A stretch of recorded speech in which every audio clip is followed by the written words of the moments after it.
The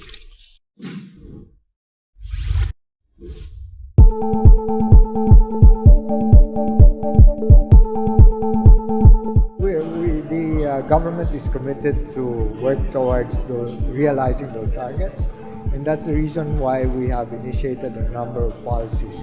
The most recent among them, of course, is the green energy auction, which is scheduled to be held for this year, and that involves having 3,600 for 2024, 2025, and 4,400 by megawatts by 2026.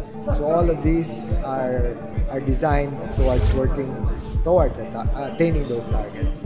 Then you have the other policies that are in place, increasing the renewable portfolio standards required of distribution utilities to source from renewable energy from 1% to 2.52% starting this year.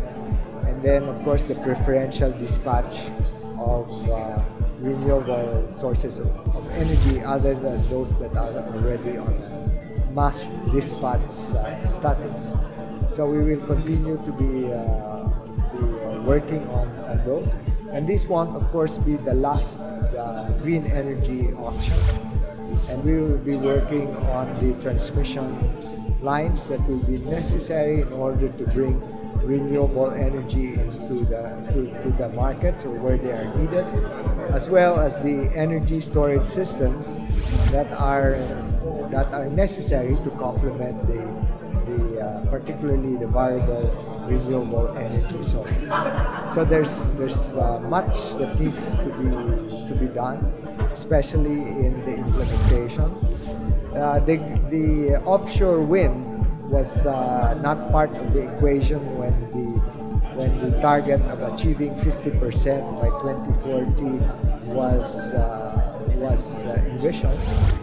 But then we have that as an additional source, and the potential is also great, even if the gestation period or the period required in order to develop them will be in the medium term.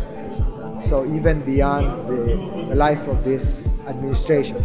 But we hope that we will be able to see already the fruits even of offshore wind before the end of the president's term.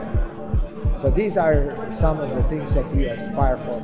Now, it addresses a number of things. One is the need for greater independence or self-sufficiency on the part of our country, because we want to be more self-reliant. Second, it addresses also the volatilities of the fuel prices. As we have seen, while there were in the past, while there was a long period in which prices of imported fossil fuels were stable, they were subject to the volatilities introduced by geopolitical factors which are far beyond our control.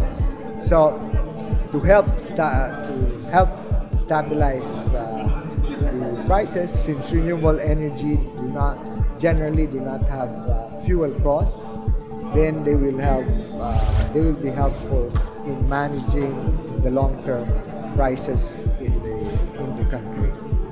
So this we are looking at the RE complementing the conventional sources of power as we aspire for more clean energy sources.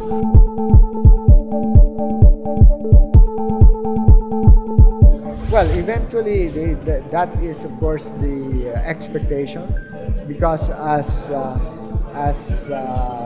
we ramp up the rollout of many of these newer technologies, the price for putting them up will be going lower, and at the same time, since there will be no fuel costs to contend with, they will also go down.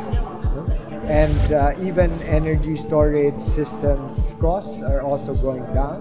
So as as the global trend towards using more of these, then we will see these reflected in ultimately in the power prices, and to make them to make energy affordable and accessible to our people.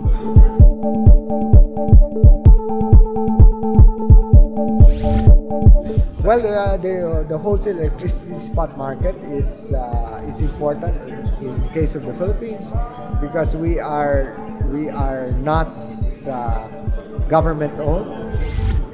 The energy sector is largely in private hands, and therefore we need to promote competition and transparency, especially in the market, and avoid pro-competitive behavior is important to ensure that indeed the competition forces will be at work in order to bring affordable prices to our people, including industry and manufacturing that creates jobs and opportunities. Thank you so much, Okay, Sec. thank you. Have a good one, Sec. Okay, thank you for thank you. joining us.